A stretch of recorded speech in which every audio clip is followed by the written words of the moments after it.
ଯୀଶୁଙ୍କ ନାମରେ ଆପଣ ସମସ୍ତଙ୍କୁ ମୋର ନମସ୍କାର। ପ୍ରେଜ୍ ଦ ଲର୍ଡ। ଆଜି ମୁଁ ଆପଣଙ୍କୁ ଦୁଇଟା ବିଷୟ କହିବା ପାଇଁ ଚାହେଁ। ଗୋଟିଏ ଦୁର୍ବଳ ଦଳ ଆଉ ଗୋଟିଏ ସବଳ ଦଳ। ସବଳ ଦଳ କେଉଁମାନେ? ଯେଉଁମାନେ କି ଈଶ୍ୱରଙ୍କର ପାଖରେ ରୁହନ୍ତି। ଦୁର୍ବଳ ହେଲେ ମଧ୍ୟ ସେମାନେ କ'ଣ କରନ୍ତି? ସବଳରେ ରୁହନ୍ତି, କାରଣ ଈଶ୍ୱର ସେମାନଙ୍କ ସହିତ ଅଛନ୍ତି। ଆଉ ଯେଉଁମାନେ ସବଳ ଲୋକ, ସେମାନେ ନିଜର ବଳ ଅନୁସାରେ କାର୍ଯ୍ୟ କରିବା ଲୋକ, ନିଜର ବଳକୁ ଦେଖାଇବା ଲୋକ, ସେମାନେ ଦୁର୍ବଳ ଅଟନ୍ତି, କାରଣ ଈଶ୍ୱର ସେମାନଙ୍କ ସହିତ ନାହାନ୍ତି।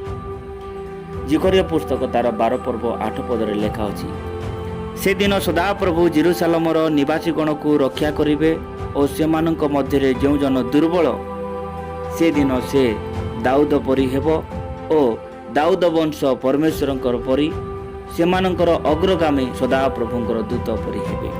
ଏହା ଆମେ ସ୍ପଷ୍ଟ ଭାବରେ ବୁଝୁଅଛୁ ଯେ ଯେତେବେଳେ ଆମେ ଦୁର୍ବଳ, ଯେଉଁ ଜନ ଦୁର୍ବଳ, ସେଦିନ କ'ଣ ହେବ? ସେ ଦାଉଦ ପରି ହେବ। ଦାଉଦ କେମିତି ସେ ଗୋଲିଆତକୁ ବଧ କରିଥିଲେ, ସେମିତି ସେ ହେବ। ଦାଉଦ ବଂଶ ପରମେଶ୍ୱରଙ୍କର ପରି। ଆଉ ଯେଉଁମାନେ ତାଙ୍କର ଗୋଷ୍ଠୀର ଲୋକ ଅଟନ୍ତି, ଯେଉଁମାନେ ଈଶ୍ୱରଙ୍କ ସହିତ ଜୀବନଯାପନ କରନ୍ତି, ସେମାନେ ପରମେଶ୍ୱରଙ୍କର ପରି ହେବେ। ଆଉ ଗୋଟେ ମୁଖ୍ୟ ବିଷୟ ଅଟେ ଯେ ସେମାନେ କ'ଣ କରିବେ? ଅଗ୍ରଗାମୀ ସଦାପ୍ରଭୁଙ୍କର ଦୂତ ପରି ହେବେ। ସେମାନେ ଦୂତ ହେଇଯିବେ ପରମେଶ୍ୱରଙ୍କର। ଆଉ ଯେଉଁ ଜନମାନେ ଏସବୁ କାର୍ଯ୍ୟରୁ କ'ଣ କରିବେ? ଅଲଗା ରହିବେ, ଗୋଲିଆତ ଦଳର ଲୋକ ବୋଲି, ଯେଉଁମାନେ କି ଈଶ୍ୱରଙ୍କୁ ନିଜର ବଳ ଦେଖାଇବା ଲୋକ, ସେ ଲୋକମାନେ କ'ଣ ହେବେ?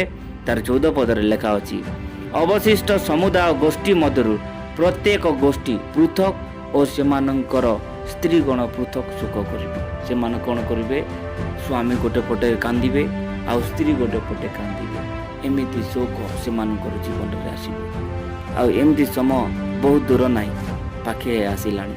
ସେଥିପାଇଁ ଈଶ୍ୱରଙ୍କୁ ଜାଣନ୍ତୁ ଆଉ ଈଶ୍ୱରଙ୍କର ପାଖରେ ରହିବା ପାଇଁ ଚେଷ୍ଟା କରନ୍ତୁ। ନିଜର ବଳ, ନିଜର ଜ୍ଞାନ, ନିଜର ସମ୍ପତ୍ତି ଆପଣଙ୍କୁ ସେଇଦିନ ରକ୍ଷା କରିପାରିବ ନାହିଁ।